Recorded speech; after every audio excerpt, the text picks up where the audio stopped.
त्यांनी कुठच्याही प्रकारची त्याला मुंबई महानगरपालिकेची वर्क ऑर्डर दिलेली नव्हती, कोणत्याही प्रकारचे तोंडी आदेश प्रशासनाचे नव्हते आणि त्यामुळे या ठेकेदारावरती मुंबई महानगरपालिका मनुष्यवधाचा खटला दाखल करणार हे निश्चित आहे. एकूण जर बघितलं तर आज वृक्ष झाड पडल्याची घटना, आज मॅनहोल्समध्ये माणसं पडून त्यांचा मृत्यू, कुठेतरी महानगरपालिकेच्या अधिकाऱ्यांचाच मोठं गलथान कारभार समोर येत नाहीये.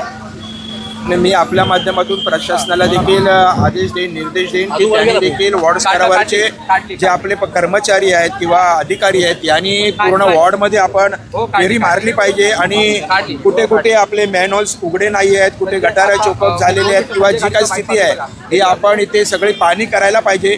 मुंबईमध्ये कुठच्याही प्रकारची जीवितहानी होता कामा नये अशा प्रकारची आपण सर्वांनीच काळजी घेतली पाहिजे. जी झाली घटना अत्यंत दुर्दैवी आहे. आम्ही त्यांच्या दुःखामध्ये सहभागी आहोत. एकूण काय सांगाल आता जे दोषी अधिकारी आहेत त्यांच्यावर कारवाईची मागणी करणार?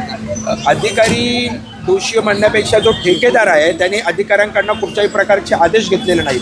त्यांनी कुठच्याही प्रकारची त्याला वर्क ऑर्डर नव्हती की अशा प्रकारचे मेन हॉल्स ओपन करून दुरुस्ती करणे, आतमधले संरक्षण जाळे त्या आणि त्याच्यासाठी त्याच्यावरती ठेकेदारावरती आणि त्याच्यावरती जे कोण कर्मचारी हे काम करत होते त्यांची चौकशी होऊन त्यांच्यावरती निश्चित कारवाई केली जाईल.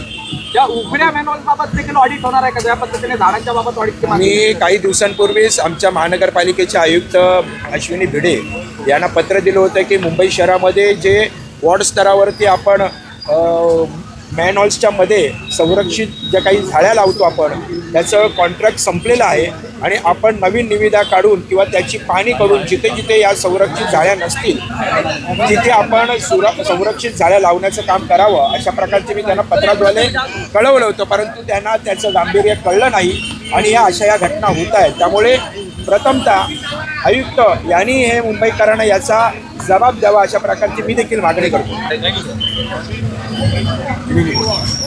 आयुक्त हा कुठे आहे?